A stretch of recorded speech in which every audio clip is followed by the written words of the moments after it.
আজকের আমন্ত্রিত মেহমান সদর ভালুকা থেকে আগত হযরত মাওলানা মুফতি জাহিদুল ইসলাম নোমানী সাহেব। আলোচনা করবেন হযরত মাওলানা মুফতি জাহিদুল ইসলাম নোমানী সাহেব, খতিব মেদিনা কেন্দ্রীয় জামে মসজিদ ও পরিচালক জামিয়া কাসিমুল উলুম মাদ্রাসা ভালুকা। হযরতকে তার মহামূল্যবান বয়ান পেশ করার জন্য সবিনয় অনুরোধ করছি।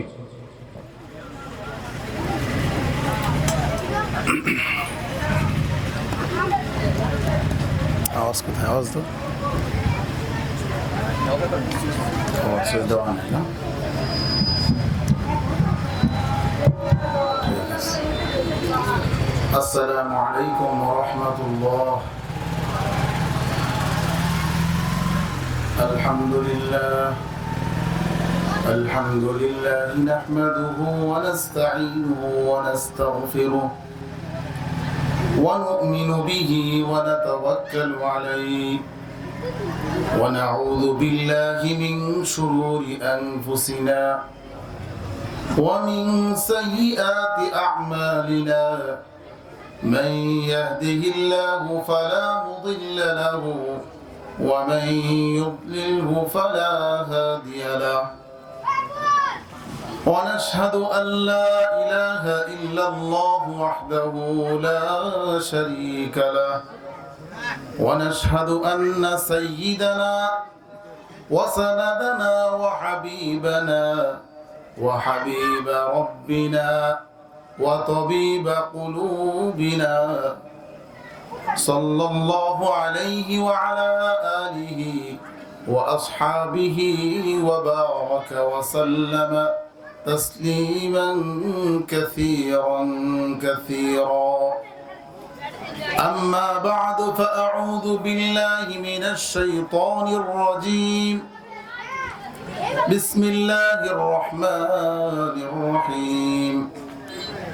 إن الذين قالوا ربنا الله ثم استقاموا تتنزل عليهم الملائكة ألا تخافوا ولا تحزنوا وأبشروا بالجنة التي كنتم توعدون.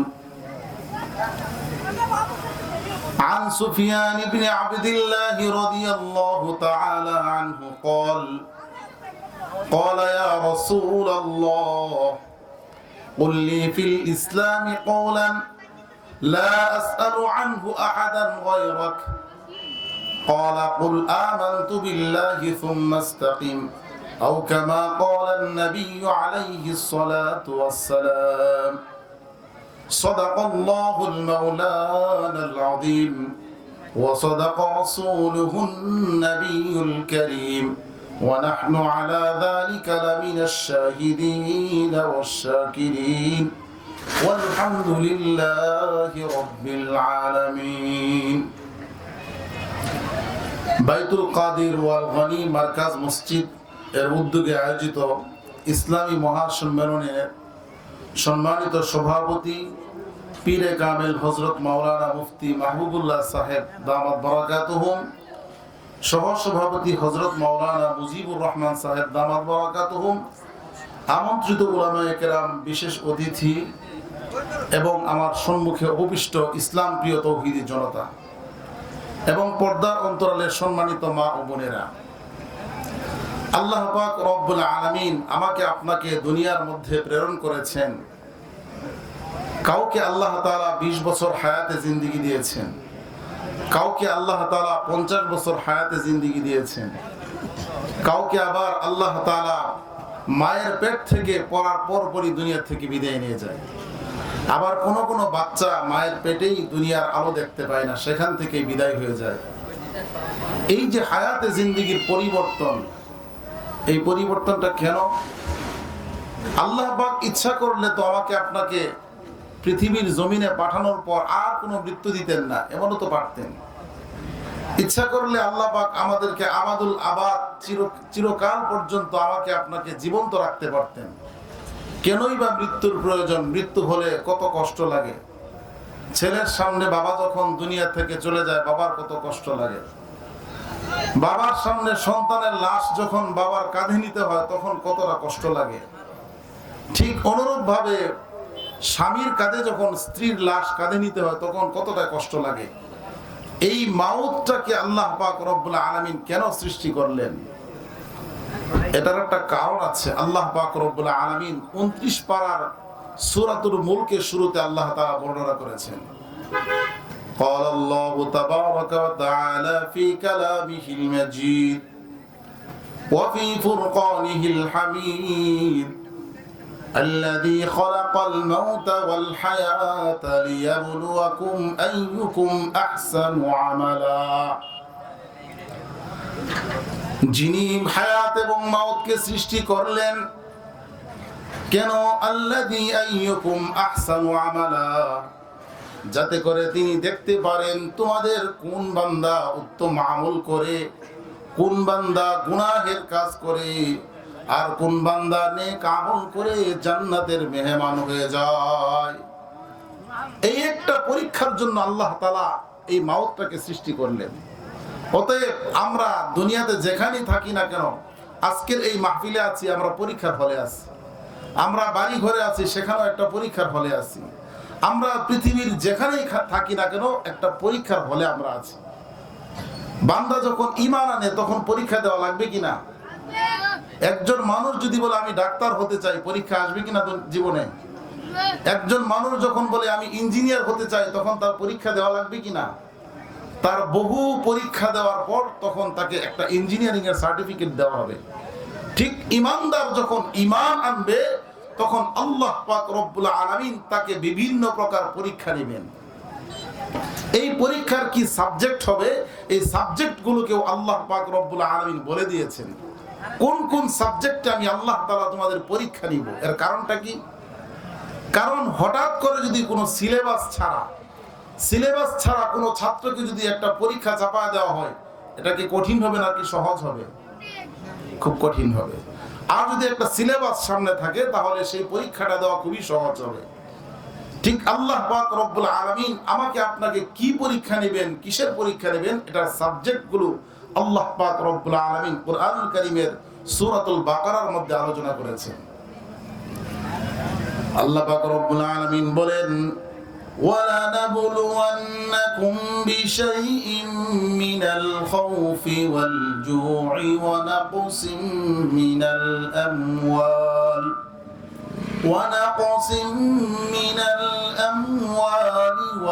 وَالْأَنفُسِ وَالثَّمَرَاتِ وَبَشِّرِ الصَّابِرِينَ। আল্লাহু আকবার।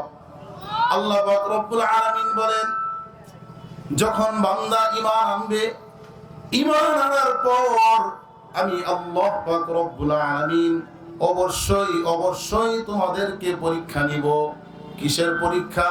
এক নাম্বার পরীক্ষা হলো মিনাল খাউফ। আল্লাহ পাক রব্বুল আলামিন ভয়ের মাধ্যমে আমার আপনার ঈমানের পরীক্ষা নিবে। কিসের পরীক্ষা? ভয়। মুফাসসিরিনে কেরাম বলেন, মিন আদুবিকুম, শত্রুর দ্বারা ভয় আসতে পারে। হক কথা বলা যাবে না, হক কথা বলতে গেলে মাইক নিয়ে যাবে, ইত্যাদি বিভিন্ন প্রকার ভয় আসতে পারে। এই সমস্ত ভয় থেকে আল্লাহ পাক রব্বুল আলামিন আমার আপনার পরীক্ষা নিবেন। এক নাম্বার পরীক্ষা কিসের? ভয়। দুই নাম্বার ওয়াল জুই, আল্লাহ পাক রব্বুল আলামিন বলেন ভয় এবং ক্ষুধার দ্বারা আল্লাহ তাআলা আমার আপনার পরীক্ষা নিবেন। দুই নাম্বার ক্ষুধা, অভাবের মাধ্যমে আল্লাহ তাআলা পরীক্ষা নেবেন। হুজুরে পাক সাল্লাল্লাহু আলাইহি ওয়াসাল্লামের সাহাবায়ে কেরাম রিদওয়ানুল্লাহি আলাইহিম আজমাইন মক্কা থেকে যখন মদিনায় হিজরত করে চলে গেলেন, এক একজন কোটি কোটি টাকার সম্পত্তি থাকা সত্ত্বেও সমস্ত সম্পদগুলো আল্লাহর জন্য ত্যাগ করে মদিনায় চলে গেলেন। এটা হলো অভাবের একটা পরীক্ষা। তারা এই কথা চিন্তা করে নাই মদিনার জমিনে গিয়ে কি খাবো, কি পরবো, আমাদের সন্তানাদিদেরকে কি পড়াবো ইত্যাদি কোনো চিন্তা করে নাই। বরং তারা ঈমানের পরীক্ষায়, সকল প্রকার অভাবের পরীক্ষায় তারা উত্তীর্ণ হয়েছে। বলেন সুবহানাল্লাহ। এই যে পরীক্ষায় সফলতা লাভ করলেন, তাদের কি ফলাফল? আল্লাহ পাক রব্বুল আলামিন বলেন, রাদিয়াল্লাহু আনহুম ওয়া রাদু আন। আল্লাহ বলেন, আমি সাহাবীদের প্রতি খুশি হয়ে গেছি, সাহাবারাও আমি আল্লাহ তাআলার প্রতি খুশি হয়ে গেছে। বলেন সুবহানাল্লাহ। ঈমানের পরীক্ষা দিলে লাভ আছে, ঈমানের পরীক্ষা দিলে লাভ আছে। এর লাভটা কি পরে আল্লাহ পাক বলবেন। 2 নাম্বার পরীক্ষা হলো অভাব দিয়ে আল্লাহ পাক পরীক্ষা করবেন। 3 নাম্বার, وَنَقْصٍ مِّنَ الْأَمْوَالِ وَالْأَنفُسِ وَالثَّمَرَاتِ। আল্লাহ তাআলা বলেন, মালের দ্বারা আল্লাহ তাআলা পরীক্ষা নিবেন। কোন মানুষকে আল্লাহ তাআলা সম্পদ দিয়েও পরীক্ষা করবেন, ওই বান্দা সম্পদের সঠিক ব্যবহার করে কিনা। দ্বিতীয় নাম্বার, আল্লাহ পাক রব্বুল আলামিন সম্পদ না দিয়েও আল্লাহ তাআলা পরীক্ষা করবেন। এজন্য মাল একটা পরীক্ষা, দুনিয়ার জমিনের সম্পদ একটা পরীক্ষা। সম্পদ থাকলেও এক পরীক্ষা, সম্পদ না থাকলেও আল্লাহ তাআলা তার মাধ্যমেও পরীক্ষা করে। এটার একটা পরীক্ষা। মাল দিয়েও অনেক মানুষকে আল্লাহ পাক সম্পদ দেয়, দেখবেন যে এই সম্পদ সে ভালো কাজে ব্যয় করে না, খুব খারাপ খারাপ কাজে ব্যয় করছে। ভালো কাজে কোনো পয়সা চাইলে টাকা নাই, মাহফিলের জন্য টাকা চাইলে টাকা নাই, মাদ্রাসার জন্য টাকা চাইলে নাই, মসজিদের জন্য চাইলে নাই। ইমাম সাহেবের বেতন 50 টাকা, কিন্তু ডিশের বিল 500 টাকা দিবে, ইন্টারনেট বিল 500 টাকা দিবে। এটা কি পরীক্ষা না বলেন? এটাও আল্লাহ পাক রব্বুল আলামিনের একটা পরীক্ষা। وَنَقْصٍ مِّنَ الْأَمْوَالِ وَالْأَنفُسِ وَالثَّمَرَاتِ। আল্লাহ তাআলা বলেন, আমি আল্লাহ পাক রব্বুল আলামিন তোমাদের নফসের পরীক্ষা নিব। নফসের পরীক্ষা কেমন? অনেক সময় দেখা যাবে প্রিয়জন চলে যাচ্ছে, স্বামীকে রেখে স্ত্রী, একেবারে অল্প বয়স্কা স্ত্রী চলে গেছে। আজকে একজন বিশিষ্ট একজন আলেম দ্বীন দুনিয়া থেকে চলে গেছেন, একজন মাদ্রাসার শিক্ষক। দেখে খুবই কষ্ট লেগেছে। অল্প বয়স্ক, 2 দিন আগে বিবাহ করেছে, আজকে এই বেচারা ডেঙ্গুতে আক্রান্ত হয়ে মারা গিয়েছে। এটা একটা পরীক্ষা। এই একজন নব দম্পতি, একজন স্ত্রীর জন্য একটা পরীক্ষা। এই ধরনের পরীক্ষাকে আল্লাহ পাক রব্বুল আলামিন আমাকে আপনাকে নিবেন। وَنَقْصٍ مِّنَ الْأَمْوَالِ وَالْأَنفُسِ وَالثَّمَرَاتِ وَبَشِّرِ الصَّابِرِينَ। আল্লাহ পাক রব্বুল আলামিন বলেন, যারা এই সমস্ত বিপদের মধ্যে ধৈর্য ধারণ করবে, আল্লাহ পাক রব্বুল আলামিন ফেরেশতাদেরকে বলেন, ও ফেরেশতা, তাদেরকে জান্নাতের সুসংবাদ দিয়া দাও। আল্লাহ পাক বলবেন, এই যে যারা মুসিবতের মধ্যে, এত বিপদের মধ্যে যারা মুসিবতের মধ্যে ধৈর্য ধারণ করবে, আল্লাহ পাক বলেন তাদেরকে সুসংবাদ দিয়ে দাও। বলেন সুবহানাল্লাহ। কি সুসংবাদ? আল্লাহ পাক রব্বুল আলামিন আরো বলতেছেন, উলাইকা আলাইহিম সালাওয়াতুম মির রাব্বিহিম ওয়া রাহমাহ। আল্লাহ পাক রব্বুল আলামিন বলেন, আল্লাহ পাক রব্বুল আলামিনের পক্ষ থেকে অনুগ্রহ এবং দয়া তাদের উপর। বলেন সুবহানাল্লাহ। উলাইকা হুমুল মুহতাদুন। আল্লাহ পাক রব্বুল আলামিন বলেন, ওই সমস্ত বান্দারা একমাত্র হেদায়েতের উপর আছে। বলেন আল্লাহু আকবার। যেই বান্দারা এমন মুসিবতের মধ্যে ধৈর্য ধারণ করবে, আল্লাহ পাক বলেন তারা এই মুসিবতের মধ্যে থেকেও যারা আল্লাহ পাক রব্বুল আলামিনের প্রতি রুজু হয়েছে, তাদেরকে আল্লাহ পাক রব্বুল আলামিন বলেছেন তারাই হলো হেদায়েত প্রাপ্ত। মুআজ্জাজ মুহতারাম হাজিরিন, এবার আসুন, যারা ঈমানদার তাদের মধ্যে যখন কোনো বিপদ আসে, তখন তারা এই বিপদের সময় তারা ইন্না লিল্লাহি ওয়া ইন্না ইলাইহি রাজিউন বলে। কি বলে? ইন্না লিল্লাহি ওয়া ইন্না ইলাইহি রাজিউন। আমরা কি করি? অসুস্থ হলেই তাড়াতাড়ি অ্যাম্বুলেন্স ডাকো, ডাক্তারের কাছে যেতে হবে। বিপদ আসলেই তাড়াতাড়ি পুলিশকে কল দাও। বিপদ আসলেই তাড়াতাড়ি, মুসিবত হলে, ঝগড়া হলে তাড়াতাড়ি উকিলকে খবর দাও, ইত্যাদি ইত্যাদি। কিন্তু আল্লাহ পাক রব্বুল আলামিন আমাদেরকে কি শিক্ষা দিয়েছেন? আল্লাযীনা ইযা আসাবাতহুম মুসিবা। আল্লাহ পাক বলেন, যারা ঈমানদার, তখন তাদের কোনো মুসিবত আসলে সাথে সাথেই ইন্না লিল্লাহি ওয়া ইন্না ইলাইহি রাজিউন পরে বলেন আল্লাহু আকবার। মুসিবত আসলে কি পড়তে হবে বলেন? ইন্না লিল্লাহি ওয়া ইন্না ইলাইহি রাজিউন। ইন্না লিল্লাহর একটা মশহুর একটা হাদিস আছে। রাসূল পাক সাল্লাল্লাহু আলাইহি ওয়াসাল্লামের একজন বিশিষ্ট সাহাবী আবু সালামা রাদিয়াল্লাহু তাআলা আনহু একবার রাসূল পাক সাল্লাল্লাহু আলাইহি ওয়াসাল্লামের দরবার থেকে এসে তার স্ত্রী উম্মে সালামা রাদিয়াল্লাহু তাআলা আনহাকে বলে উম্মে সালামা, আমি রাসূল পাক সাল্লাল্লাহু আলাইহি ওয়াসাল্লামের দরবার থেকে এসেছি, একটা হাদিস আমি শুনে এসেছি। আল্লাহর হাবিব সাল্লাল্লাহু আলাইহি ওয়াসাল্লাম বলেন, কোন বান্দা যখন মুসিবতের মধ্যে পড়ে ইন্না লিল্লাহি ওয়া ইন্না ইলাইহি রাজিউন এই দোয়াটা পড়ে, আরেকটা দোয়া পড়ে আল্লাহুম্মা জিরনি ফি মুসিবাতি ওয়া খলুফ লি খায়রাম মিনহা, এই দোয়াটা পড়ে আল্লাহ পাক রব্বুল আলামিন ওই বান্দাকে বিরাট একটা পুরস্কার দান করে, বলেন সুবহানাল্লাহ। এবং আল্লাহ পাক রব্বুল আলামিন যেই মুসিবত হয়েছে ওই মুসিবত থেকে আল্লাহ পাক রব্বুল আলামিন তার যে উত্তম বদলা আল্লাহ পাক রব্বুল আলামিন নিজে দিয়া দিবেন, বলেন সুবহানাল্লাহ। উম্মে সালামা রাদিয়াল্লাহু তাআলা আনহা বলেন, এই দোয়াটা আমি শিখে ফেলেছি আমার স্বামী আবু সালামার কাছ থেকে, এই দোয়াটা আমি শিখে ফেলেছি এবং এই দোয়াটা আমি সব সময় পাঠ করতাম। যখন আমার স্বামী আবু সালামা রাদিয়াল্লাহু তাআলা আনহু যুদ্ধের ময়দানে যখন শহীদ হয়ে গেলেন, শহীদ হয়ে যাওয়ার পর উম্মে সালামা রাদিয়াল্লাহু তাআলা আনহা বলেন, আমি এই দোয়াটা পাঠ করতে থাকলাম, আল্লাহুম্মা আজিরনি ফি মুসিবাতি ওয়া খলুফনি খায়রাম মিনহা, এই দোয়াটা আমি আল্লাহর কাছে পড়তে থাকলাম আর সবর করতে থাকলাম। এই দোয়াটা পড়ার বরকতে কয়েকদিন পর উম্মে সালামা রাদিয়াল্লাহু তাআলা আনহা বলেন, কিছুদিন পর আমি চামড়া সংশোধন করছিলাম, ঠিক ওই মুহূর্তে হযরত মুহাম্মাদুর রাসূলুল্লাহ সাল্লাল্লাহু আলাইহি ওয়াসাল্লাম আমার বাড়িতে আসলেন, বলেন সুবহানাল্লাহ। আমার বাড়িতে আসলেন, আমি রাসূল পাক সাল্লাল্লাহু আলাইহি ওয়াসাল্লামকে নরম বিছানায় বসতে দিলাম। তখন আল্লাহর হাবিব আমাকে বললেন, আমাকে বিবাহের প্রস্তাব দিলেন, বলেন সুবহানাল্লাহ। এই ইন্না লিল্লাহর বরকতে এই যে দোয়াটা পড়েছেন মুসিবতের সময়, স্বামী মারা গেছে, স্বামী মারা যাওয়ার এই মুসিবতের সময় আল্লাহর বান্দি এই দোয়াটা পড়ছে, ইন্না লিল্লাহ পড়েছে, আল্লাহ পাক রব্বুল আলামিন তাকে উত্তম স্বামীর ব্যবস্থা করে দিয়েছে, বলেন সুবহানাল্লাহ। আল্লাহু আকবার। রাসূল পাক সাল্লাল্লাহু আলাইহি ওয়াসাল্লাম উম্মে সালামা রাদিয়াল্লাহু তাআলা আনহুকে বিবাহের প্রস্তাব দিলেন। উম্মে সালামা রাদিয়াল্লাহু তাআলা আনহা বললেন, ওগো আল্লাহর হাবিব, আমার তো বয়স বেশি হয়েছে, আমার অনেকগুলো সন্তান আছে, এই সন্তানগুলোকে কি করব?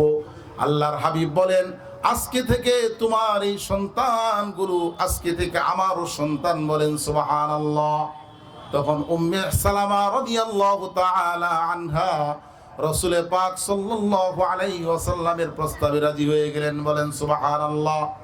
উম্মে সালামা বললেন, পৃথিবীর মধ্যে সর্বশ্রেষ্ঠ স্বামী হলেন আপনি, আপনাকে আমি কবুল করলাম, বলেন সুবহানাল্লাহ। এই জন্য মুসিবতের সময় ইন্না লিল্লাহ পড়তে হবে, ইন্না লিল্লাহি ওয়া ইন্না ইলাইহি রাজিউন। মুআজ্জাজ মুহতারাম হাজরিন, আমি খুতবার শুরুতে সূরাতুল ফুসসিলাত থেকে 31 এবং 32 নম্বর আয়াতে কারিমা তেলাওয়াত করেছি। সেই আয়াতের মধ্যে আল্লাহ পাক রব্বুল আলামিন মুমিন যে ঈমান আনার পর অটল থাকতে হবে এবং তার বিভিন্ন প্রকার পরীক্ষা আসবে সেই সম্পর্কে আল্লাহ পাক রব্বুল আলামিন বলেন, ইন্নাল্লাযীনা ক্বালু রাব্বুনাল্লাহ, যারা বলে আমাদের রব হলেন আল্লাহ, সুম্মা ইসতাকামু, এরপর এই বলার উপর অটল থাকে এবং আল্লাহ পাক রব্বুল আলামিনের সমস্ত হুকুমগুলোকে মেনে নেয়, আল্লাহ পাক রব্বুল আলামিনের সমস্ত নিষেধাজ্ঞাগুলোকে মেনে নেয়, ওই বান্দার জন্য আল্লাহ পাক রব্বুল আলামিন মৃত্যুর পূর্ব মুহূর্তে বহু ফেরেশতার মাধ্যমে সহযোগিতা করবেন, বলেন সুবহানাল্লাহ। ঈমানদার যখন ঈমান আনে, ঈমান আনার পর তার সকল পরীক্ষা আসতে পারে, সমস্ত পরীক্ষাগুলোর মধ্যে বান্দা যখন সাকসেসফুল হবে তখন আল্লাহ পাক রব্বুল আলামিন মৃত্যুর পূর্ব মুহূর্তে আল্লাহ তাআলা ফেরেশতার মাধ্যমে তাকে সহযোগিতা করবেন, বলেন সুবহানাল্লাহ। বিভিন্ন পরীক্ষা আসার পর যখন কোনো বান্দা অটল থাকে, ইস্তিকামাত হিয়া মানা হুয়া সুবাত, ঈমানের উপর যখন বান্দা অটল থাকবে, আল্লাহ পাক রব্বুল আলামিন মানুষের যখন মৃত্যু আসবে, মৃত্যুর আসার পূর্ব মুহূর্তে শয়তান চায় মানুষের ঈমানকে হরণ করতে।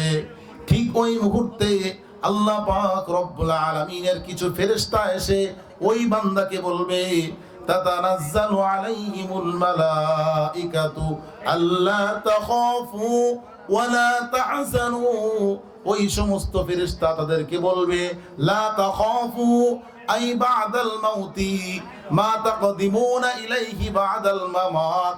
মুফাসসিরিন কেরাম বলেন, মৃত্যুর পরে যত ঘাটি আছে সমস্ত ঘাটিগুলোর ক্ষেত্রে আমরা তোমার সঙ্গে থাকবো, বলেন সুবহানাল্লাহ। মুফাসসিরিন কেরাম বলেন, খাউফ বলা হয় সামনে ভবিষ্যতে কোনো ভয় থাকলে সেটাকে বলা হয় খাউফ, আর অতীতকালে কোনো চিন্তা থাকলে তখন বলা হয় হুজুন। যেমন মানুষ যখন মৃত্যুর ফেরেশতা যখন মালাকুল মাউত তার সামনে আসে, তখন সুখ পেরেশান থাকে বান্দা। বান্দা চিন্তা করে, আমি যে মৃত্যুর পরপরই আমাকে কবরে রাখার পর সওয়াল জবাব করবে, আমাকে হাসরের ময়দানে উঠানো হবে, আমল নামা ডান হাতে দিবে নাকি বাম হাতে দিবে, আমি পুল সিরাত কি বিদ্যুতের গতিতে পার হবো নাকি রিকশার গতিতে পার হবো, ইত্যাদি ইত্যাদি পেরেশানি থাকে। অনুরূপভাবে বান্দা এই চিন্তাও করে, আমি যে আমার একটা সন্তানকে বিবাহ করাইলাম, আরেকটা সন্তান যে বিবাহর বাড়ি বাকি আছে, আমি যে একটা বাড়ি করলাম 2 তলা কমপ্লিট, আরো যে 3 তলা বাকি কমপ্লিট হয় নাই, ইত্যাদি চিন্তার মানুষ বেবুর থাকে। এই জন্য মুফাসসিরিন কেরাম বলেন, ফেরেশতা তাদেরকে এই ধরনের চিন্তা থেকে মুক্ত হয়ে নিশ্চিন্তভাবে তাকে পরকালের দিকে অগ্রসর হওয়ার জন্য তাকে আহ্বান করে, বলেন সুবহানাল্লাহ। তাতানাজ্জালু আলাইহিমুল মালাইকা আল্লা তাখাফু ওয়া লা তাহজানু। ফেরেশতা বলে, পরকালের সমস্ত ঘাটিগুলোর ক্ষেত্রে তোমাদের কোনো ভয় নাই। ওয়ালা তাহজানু, দুনিয়ার মধ্যে তোমরা যাদেরকে মা তারাকতাহু ফিদ দুনিয়া, দুনিয়ার মধ্যে যাদেরকে রেখে এসেছো সেই ব্যাপারেও কোনো ভয়ের কোনো কারণ নাই। আল্লাহ পাক রব্বুল আলামিনের সাথে, ও বান্দা, আল্লাহ পাক রব্বুল আলামিনের সাথে নিশ্চিন্তভাবে সাক্ষাৎ করতে পারো, বলেন সুবহানাল্লাহ।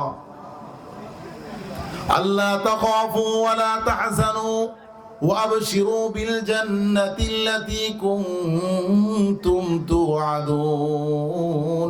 ওই ফেরেশতারা ওই বান্দাকে আবার আল্লাহ পাক রব্বুল আলামিনের জান্নাতের সুসংবাদ শোনায় দিবে, বলেন সুবহানাল্লাহ। বান্দাকে যখন জান্নাতের সুসংবাদ শোনায় দেওয়া হবে, বান্দা তখন অত্যন্ত খুশি হয়ে তার রূহটা বের হওয়ার জন্য ছটফট করতে থাকবে। একটা পাখি যেমন আটকানো পাখিকে, বন্দি পাখি যেমন ছুটার জন্য ছটফট করতে থাকে, যখন বান্দা জান্নাতের সুসংবাদ শুনবে তখন বান্দার এই প্রাণ বের হওয়ার জন্য ছটফট করতে থাকবে, বলেন সুবহানাল্লাহ।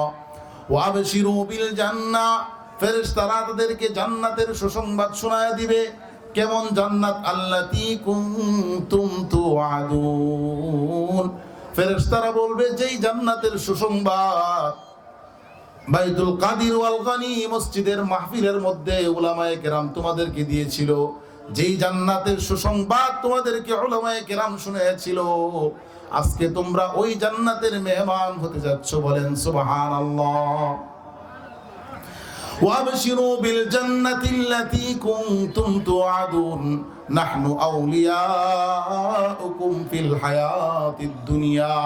ওই ফেরেশতারা বলবে, দুনিয়ার জমিনে যেমনি ভাবে মাহফিলের ভিতর বসলে আমরা তোমাদের চতুর্দিক থেকে বেষ্টন করে রাখতাম, ঠিক অনুরূপ ভাবে আমরা তোমার কবরের মধ্যে, জান্নাতের মধ্যে, কবরের মধ্যে, তোমার পুলসিরাতের মধ্যে, তোমার মিজানের মধ্যে আমরা তোমাদের সঙ্গী হিসেবে থাকবো, বলেন সুবহানাল্লাহ। নাহনু আউলিয়াউকুম ফিল হায়াতিদ দুনিয়া ওয়া ফিল আখিরাহ ওয়া লাকুম ফিহা মা তাশতাহি আনফুসুকুম। ফেরেশতা বলে, তোমাদেরকে আল্লাহ তাআলা জান্নাতের মধ্যে এমন নিয়ামত দান করবেন, তোমরা যা চাইবে লাকুম ফিহা মা তাশতাহি আনফুসুকুম, তোমাদের মনে যা চাইবে আল্লাহ তাআলা ওই বিষয়টা তোমাদেরকে জান্নাতের মধ্যে দিয়ে দিবেন। বলেন সুবহানাল্লাহ। লাকুম ফিহা মা তাশতাহি আনফুসুকুম ওয়া লাকুম ফিহা মা তাদউন, এবং তোমরা যা দাবি করবে ওই বিষয়টাকেও আল্লাহ পাক রব্বুল আলামিন তোমাদেরকে জান্নাতের মধ্যে দিয়ে দিবেন। বলেন সুবহানাল্লাহ। এমন জান্নাতের বাসিন্দা কারা কারা হতে চান একটু দেখি তো। আল্লাহ পাক রব্বুল আলামিন সবাইকে কবুল করুন, সকলে বলুন আমিন। তাহলে ঈমান আনার পর আমাদের ঈমানের উপর অটল থাকতে হবে। ঈমান আনার পর ঈমানের অনেক পরীক্ষা আসবে, অভাব আসবে, সন্তান মারা যেতে পারে, স্ত্রী মারা যেতে পারে, বিভিন্ন প্রকার পরীক্ষা আসলে এই পরীক্ষাগুলোর মধ্যে যখন বান্দা সফল কাম হবে তখন আল্লাহ পাক রব্বুল আলামিন বান্দার দুর্দিন যখন শয়তান ঈমান হরণ করে নিয়ে যাবে মৃত্যুর পূর্ব মুহূর্তে, ওই মুহূর্তে আল্লাহ পাক রব্বুল আলামিন ফেরেশতারা এসে আমাদের ঈমানগুলোকে আল্লাহ পাক রক্ষা করে জান্নাতের মেহমান বানায় দিবেন। বলেন সুবহানাল্লাহ। আল্লাহ পাক রব্বুল আলামিন আমাদের সকলকে যে আয়াতগুলো পড়লাম এই আয়াতগুলোর উপর আমাকে সহকারে সকলকে কবুল করুন, আমল করার তৌফিক দান করুন, সকলে বলুন আমিন।